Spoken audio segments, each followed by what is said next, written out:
얼마 안 되어 섬 가운데로부터 유라굴로라는 광풍이 크게 일어나니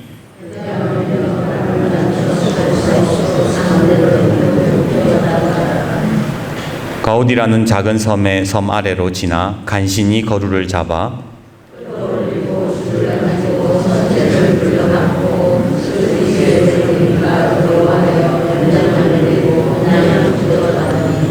우리가 광풍랑으로 심히 애쓰다가 이튿날 사공들이 짐을 바다에 풀어버리고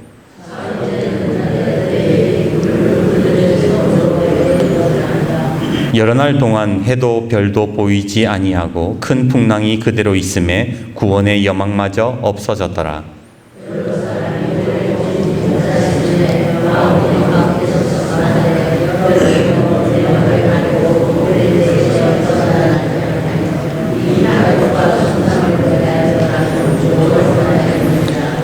내가 너희를 권하노니 이제는 안심하라. 너희 중 아무도 생명에는 아무런 손상이 없겠고 오직 배뿐이리라.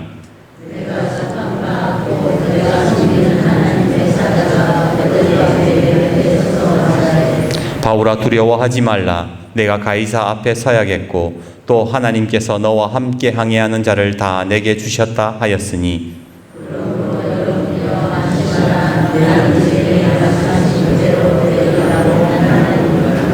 같이요. 그런즉 우리가 반드시 한 섬에 걸리리라 하더라. 아멘. 고사성어 중에 우공이산이라는 고사성어가 있어요. 여러분 들어보셨습니까? 한자로 어리석을 우자, 사람 공자, 옮길 이자, 매산자. 그래서 우공이라는 이 어리석은 사람이 산을 옮겼다 이런 뜻입니다. 그 유래를 보면 중국 북산 지역에 우공이라고 하는 노인이 살았어요. 근데 그에게는 한 가지 소원이 있었습니다. 그게 뭐냐면 집 앞에 있는 산을 없애버리는 거예요. 왜냐하면 집 대문만 열면 집 바로 앞에 태양산이라는 것과 왕옥산, 산 두 개가 자기 집을 딱 가로막고 있어요. 버티고 있었기 때문입니다. 그래서 어디를 가려고 해도 늘 산을 넘어가야 되니까 너무 힘든 거예요. 보통 사람 같으면은 에이 더러웠어 내 이사 갈란다 이사 가겠지만 이 우공은 이사 갈 생각을 안 하고 내가 이 산들을 치워버려야 되겠다 이런 생각을 가지게 됩니다. 그때 나이가 몇 살이었느냐? 90살이었어요. 자식들과 손자를 불러서 계획을 세웁니다. 계획을 말합니다. 그러니까 당연히 반대를 하지요. 아이고 그거 어느 세월에 산을 팝니까? 산을 파낸다 하더라도 그 많은 흙은 또 어디에 갖다 버립니까? 하지만 우공은 고집을 꺾지 않았고 결국 온 식구가 산에 흙을 파내기 시작했어요. 하루는 우공의 친구가 찾아와서 다그칩니다. 자네 지금 이제 나이가 90이야. 산을 허물기도 전에 죽어버릴 거야. 하지만 우공은 이렇게 대답을 합니다. 내 걱정은 하지 마시게나. 나야 어쩔 수 없다 손 치더라도 자식도 있고 손자도 있다네. 아들이 죽으면 손자가 파고 손자가 죽으면 그 손자의 손자가 파낼 것이야. 자손은 계속 대를 잇겠지만 산은 불어나지 않는다네. 그런데요, 그 말을 듣고 얼굴이 하얗게 질린 사람들이 있었어요. 그게 뭐냐면 바로 이 태양산과 왕옥산의 산신령들이었어요. 이 산신령들이 그 얘기를 듣고는 깜짝 놀란 거죠. 처음에는 저 우공이라는 인간이 저러다 말겠지 그렇게 생각을 했는데 보니까 장난이 아닌 거예요. 언젠가는 이거 산을 다 파버리겠다는 생각이 들어서 옥황상제를 찾아가서 말을 합니다. 저 우공이라는 인간이 산을 지금 파내고 있습니다. 우리 집이 사라지고 있어요. 막 옥황상제한테 그렇게 이야기를 하니까 옥황상제가 이 산신령의 부탁으로 산을 다른 곳으로 옮겨줍니다. 그리고 우공은 문제를 해결받았다. 뭐 이런 이야기가 바로 우공이산이라는 고사성어의 이야기예요. 그래서 우공이산이라는 말을 쓸 때에는 어떤 일을 진득하게 노력하면 성공한다 이런 뜻이기도 한데 저는요 이 우공이산이라는 말이 노력이 아니라 믿음이라는 생각을 합니다. 생각해 보세요. 저 산을 옮길 수 있다라는 믿음이 없다면 어떻게 삽질을 하겠습니까? 저것은 반드시 옮겨질 것이라는 그 믿음이 있으니까 자기가 못해도 자식이 할 거고 자식이 못해도 손자가 할 것이다. 그 믿음이 있으니까 그렇게 산을 파내기 시작했던 것 아니겠습니까? 이 이야기를 들으니까 여러분 성경에 말씀이 하나 생각나지 않으세요? 산을 판다는 얘기. 마태복음 17장 20절 진실로 너희에게 이르노니 만일 너희에게 믿음이 겨자씨 한 알만큼만 있어도 이 산을 명하여 여기서 저기로 옮겨지라 하면 옮겨질 것이요 또 너희가 못할 것이 없으리라. 예수님이 뭐라고 말씀하신 거예요? 산을 옮기는데 믿음이 필요하다. 근데 그 믿음은 많은 믿음이 필요하지 않아 겨자씨 한 알만큼만 있으면 된다. 예수님이 그러셨잖아요. 그리고 저는 이 말씀을 볼 때마다 이런 생각이 듭니다. 나는 겨자씨만한 믿음도 없는 것인가? 이 말씀, 아니 겨자씨만한 믿음이 있으면 산을 옮긴다 그러는데 나는 산을 못 옮기잖아요. 그러면 다르게 얘기하면 나는 겨자씨만한 믿음도 없다는 것 아닙니까?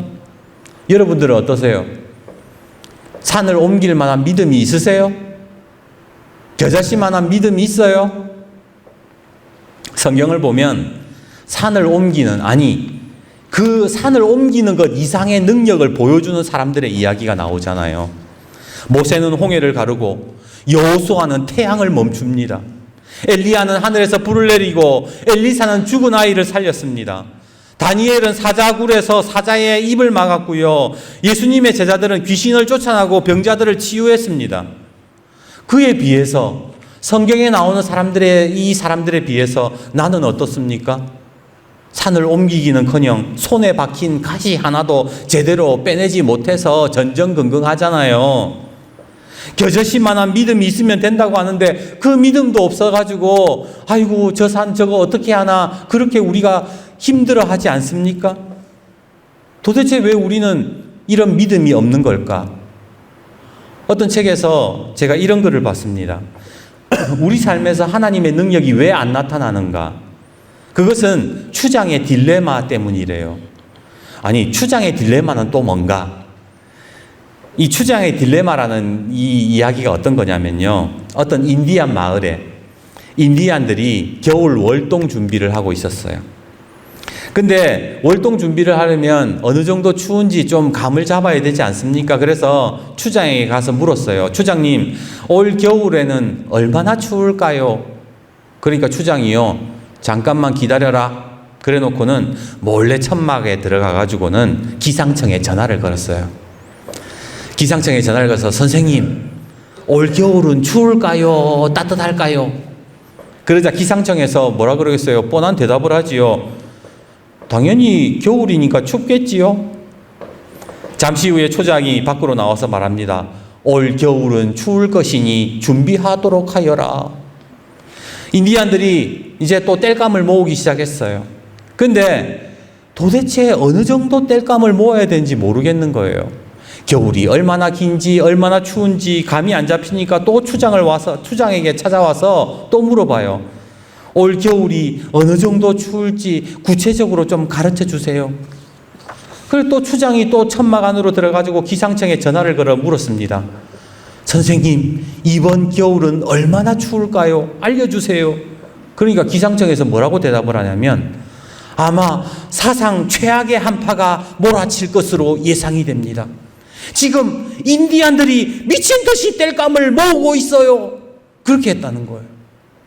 봐야 하는 것은 하늘인데 기상 상황을 우리가 봐야 되는데 하늘을 보지 않고 지인네들끼리 흥분해가지고 걱정만 키워가는 모습을 가리켜서 바로 추장의 딜레마다라고 이야기를 한다는 겁니다. 그런데 우리 신앙을 보면요, 이 추장의 딜레마와 너무 비슷하다라는 거예요.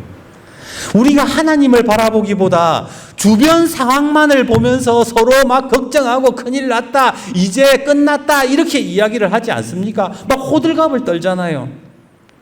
들어보면요, 목사님들끼리 모이면 맨날 그 얘기예요. 한국교회가 정체되었다. 젊은 사람들이 알을 안 놓는다.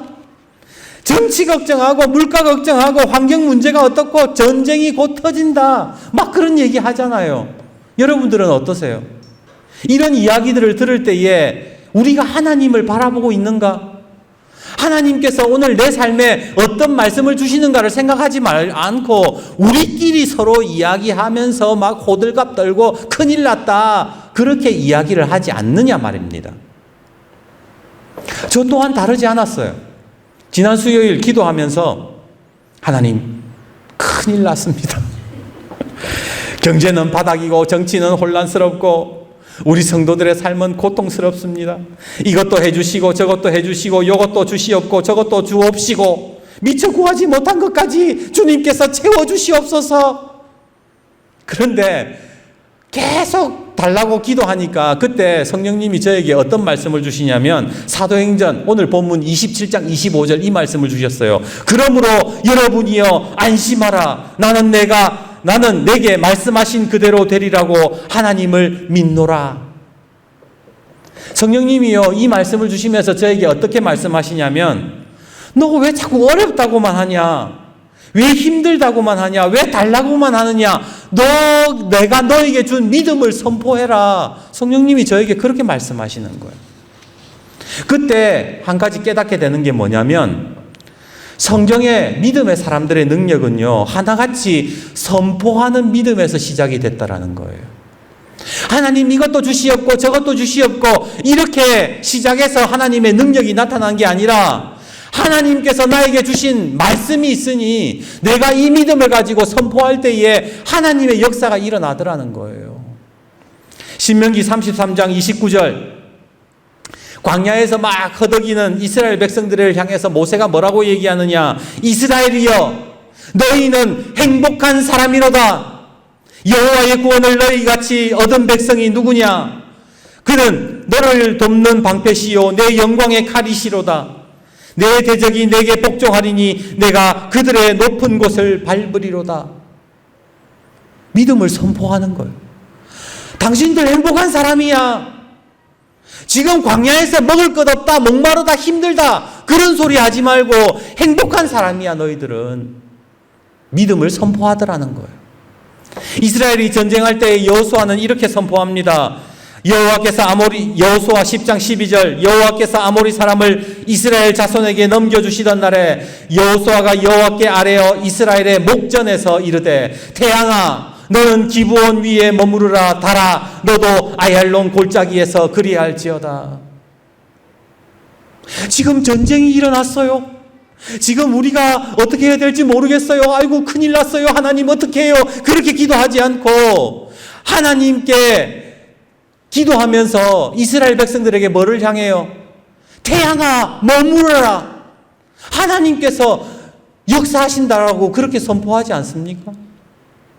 다윗은요 골리앗 앞에서 이렇게 선포합니다. 사무엘상 17장 46절에서 47절 오늘 여호와께서 너를 내 손에 넘기시리니 내가 너를 쳐서 내 목을 베고 블레셋 군대의 시체를 오늘 공중의 새와 땅의 들짐승에게 주어 온 땅으로 이스라엘의 하나님이 계신 줄 알게 하겠고 또 여호와의 구원하심이 칼과 창에 있지 아니함을 이 무리에게 알게 하리라. 전쟁은 여호와께 속한 것인즉 그가 너희를 우리 손에 넘기시리라.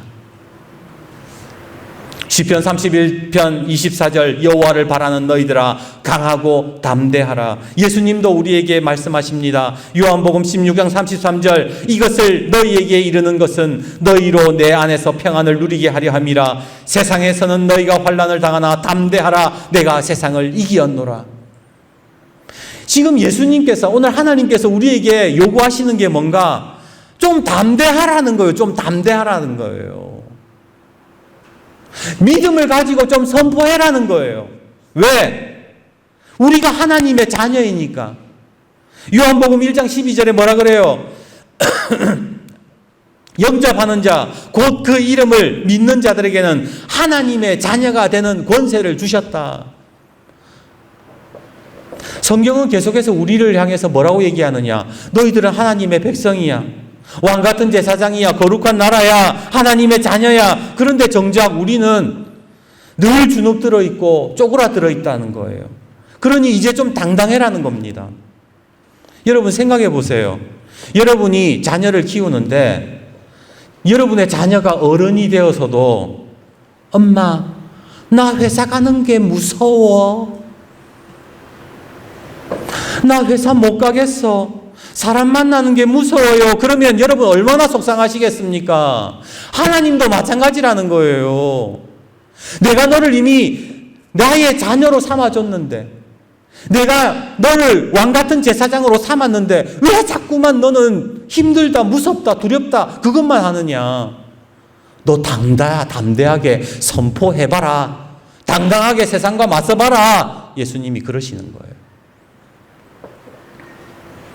그래서 지난 주일에는 은혜를 선포하라고 말씀드렸습니다. 고난의 순간에도 지금이 은혜의 때다, 구원의 날이다 선포할 때에 우리는 요셉과 같은 삶을 살 수 있다고 말씀을 드렸어요. 그리고 오늘 주님은 우리에게 믿음을 선포하라고 말씀하십니다. 왜? 하나님의 자녀니까. 이제 좀 당당해질 필요가 있다라는 거예요. 오늘 본문을 보시면 바울이 죄수의 신분으로 로마에 압송되어 가는 가중에 요르아굴로라는 태풍을 만나게 돼요. 성경에는 광풍이라고 되어 있죠. 얼마나 바람이 거셌으면 미친 바람이라고 이야기하겠습니까? 그 상황이 얼마나 심각했는지 18절에서 20절을 한번 보십시오. 우리가 풍랑으로 심히 애쓰다가 이튿날 사공들이 짐을 바다에 풀어버리고 사흘째 되는 날에 배의 기구를 그들의 손으로 내버리니라. 여러 날 동안 해도 별도 보이지 아니하고 큰 풍랑이 그대로 있음에 구원의 여망마저 없어졌더라. 짐도 버렸어요. 배의 기구도 다 버렸어요. 이제는 희망까지 다 사라졌는데, 태풍은 여전한데 죽음을 기다리고 있는 상황에서, 그런 상황에서 오늘 바울이 했던 말이 뭔가? 25절을 보세요. 그러므로 여러분이여 안심하라. 나는 내게 말씀하신 그대로 되리라고 하나님을 믿노라. 오래전 강원도 원주시에 있는 가나안 농군학교라는 곳을 갔었습니다. 이 가나안 농군학교는 1935년 김용기 장로님이 세운 학교예요. 그런데 그 학교에 들어가서 기도실 쪽을 가다가 제가 하나의 돌을 보고 그만 온몸에 전율이 막 돋았어요. 그 기도실 가는 입구 쪽에 큰 바위가 하나 있는데 그 바위에 뭐라고 적혀 있느냐? 조국이여 안심하라 이렇게 돼 있어요. 막 소름이 돋는 거예요. 그걸 보는데. 여러분 1935년에 지어졌잖아요.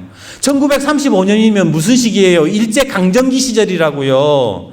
유라굴로와 같은 광풍이 이 대한민국을 완전히 뒤덮고 있는 상황이었습니다. 일본의 만행이 극에 달하고 온갖 수탈의 백성들의 삶에 아무 희망이 없던 때였어요. 그 시절에 장로님이 그 돌에다가 새겨놓으면서 뭐라 그랬느냐? 조국이여 안심하라. 내가 기도하고 있다. 그랬다라는 거예요. 얼마나 멋집니까? 저는요, 오늘 말씀을 준비하면서 우리 성도들도 이런 믿음의 야성과 담대함을 가지기를 기도했습니다. 저와 여러분은 이미 하나님의 자녀예요. 하나님이 권세를 주셨어요. 믿음을 주셨어요. 그러면 좀 더 담대하게 선포할 수 있어야 된다라는 겁니다. 그래서 여러분들이요, 가정을 바라보면서 가정이여 안심하라 라고 이야기할 수 있어야 되는 거예요. 아들아, 딸아, 안심해라. 내가 기도하고 있다. 얼마나 멋진 부모님입니까?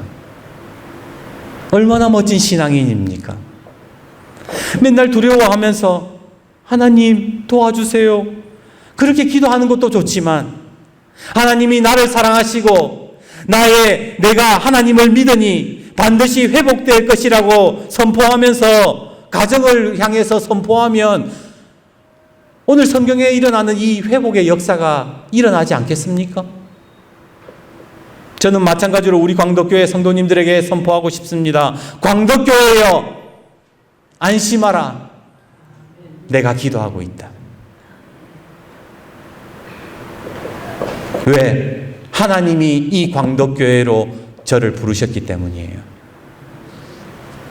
그러기에 주눅들지 말고 당당하게 은혜를 선포하고 믿음을 선포하는 저와 여러분이 되시기를 주님의 이름으로 축복합니다. 중요한 사실은 그냥 선포만 하는 게 능사가 아니라는 거예요. 23절에서 25절을 봅시다. 내가 속한 바 곧 내가 섬기는 하나님의 사자가 어젯밤에 내 곁에 서서 말하되 바울아 두려워하지 말라. 내가 가이사 앞에 서야겠고 또 하나님께서 너와 함께 항해하는 자를 다 내게 주셨다 하였으니 그러므로 여러분이여 안심하라. 나는 내게 말씀하신 그대로 되리라고 하나님을 믿노라. 바울이 지금 선포하기 전에 어떤 일이 일어났다고 합니까? 바로 하나님의 사자를 통해서 말씀을 받는 역사가 있었다고 고백을 합니다. 그냥 긍정적으로 생각을 해서 말한 게 아니에요. 하나님께서 나에게 주시는 말씀, 하나님께서 나를 향해서 선포하시는 그 말씀을 통해서 내가 확신을 가지고 선포한다는 거예요. 마크 트웨인이 지은 잔다르크를 추억하며 라는 책에 이런 이야기가 나와요. 이 프랑스가 100년 동안 전쟁을 하거든요. 이 100년 전쟁을 하던 와중에 이제 프랑스의 영웅, 프랑스를 구해내는 영웅 잔다르크가 이제 샤를 왕을 찾아가 가지고 이 전쟁이 지금 어떤 상황입니다. 뭐 이런 이야기를 하는 상황에서 잔다르크가 왕에게 보고할 때마다 이런 얘기를 합니다. 왕이시여 어젯밤에 하나님께서 저에게 말씀하시기를, 그 전쟁 가운데 하나님께서 저에게 말씀하시기를, 계속 하나님이 말씀하셨다 그러니까 왕이 배알이 틀리는 거예요. 그래서 비꼬아요. 야, 어떻게 하나님의 음성이 왕의 귀에는 안 들리고 너의 귀에만 들린다냐? 그러니까 잔다르크가 이렇게 이야기를 했습니다. 왕이시여, 왕께서도 고요한 밤중에 들판에 나아가 하나님께 무릎 꿇는다면 하나님의 음성이 들려올 것입니다. 유라굴러라는 폭풍 가운데서도 고요하게 하나님 앞으로 나아가는 사람에게는 하나님의 음성이 들린다는 거예요. 그래서 지금 내 삶에 막 폭풍이 친다 하더라도 고요한 자리를 만들어서 하나님께 나아가 보십시오. 그러면 하나님의 말씀이 여러분의 마음에 확신이 되고 그 확신을 가지고 선포할 때에 하나님의 역사는 일어나게 되는 겁니다. 이제 말씀을 맺습니다. 지난주 금요일 아침에 우리 윤지영 집사님이 기도 받으러 오셨어요. 여러분도 아시다시피 우리 윤지영 집사님 고관절에 문제가 있어서 다리가 불편해요. 우리 김명신 집사님의 상황은 점점 악화되어 갑니다. 집사님이 다리가 저리니까 일도 제대로 할 수 없고 김명신 집사님 잃어버릴까 봐 늘 노심초사합니다. 집사님이 그러시는 거예요, 저한테. 목사님, 제가 죄를 많이 지었나 봐요. 그 말에 제가 마음이 너무 아팠어요. 집사님 기도해드리고 목양실로 돌아와서 집사님 위해서 기도하는데 시가 하나 생각이 났어요. 정호성님의 시입니다. 제가 읽어드릴게요. 새들은 바람이 가장 강하게 부는 날 집을 짓는다. 강한 바람에도 견딜 수 있는 튼튼한 집을 짓기 위해서다. 태풍이 불어와도 나뭇가지가 꺾였으면 꺾였지 새들의 집이 부서지지 않는 것은 바로 그런 까닭이다. 바람이 강하게 부는 날 지은 집은 강한 바람에도 무너지지 않지만 바람 불지 않는 날 지은 집은 약한 바람에도 허물어져 버린다. 기도했어요. 주님, 지금 집사님의 삶에 가장 바람이 강하게 불고 있는 이 삶에서 믿음의 집을 짓게 하여 주옵소서. 태풍이 불어와도 끄떡없는 집, 강한 바람에도 흔들리지 않는 집을 짓게 하여 주옵소서. 지금 집사님 마음에 말씀을 부어주시고 이 시간 믿음으로 선포하게 하셔서 내 가정이여 안심하라. 내가 기도하고 있다의 신앙을 가지게 하옵소서. 오늘 여러분에게도 같은 은혜가 있기를 바랍니다. 내 가정에, 내 삶에 유라굴로와 같은 강한 바람이 불을 때에 오히려 그때 믿음의 집을 짓는 사람들이 그 어떤 순간에도 그 믿음을 지켜가며 은혜를 선포하며 하나님의 말씀을 선포하게 되는 것입니다. 오늘 바울처럼 선포하십시오. 내 가정이여 안심하라. 광덕교회여 안심하라. 나는 내게 말씀하신 그대로 되리라고 한 하나님을 믿노라. 지난 주일 은혜를 선포하라고 주님은 말씀하셨습니다. 그리고 오늘 주일은 믿음을 선포하라고 하십니다. 그러니 순종하십시오. 이제 한 주간의 삶에서 은혜를 선포하고 믿음을 선포하십시오. 그리고 점점 달라지는 내 삶을 경험하는 것이 바로 예수를 믿는 것입니다. 오늘 그 믿음을 가지고 선포할 때에 하나님의 능력이 저와 여러분의 삶에 온전히 드러나게 될 줄 믿습니다.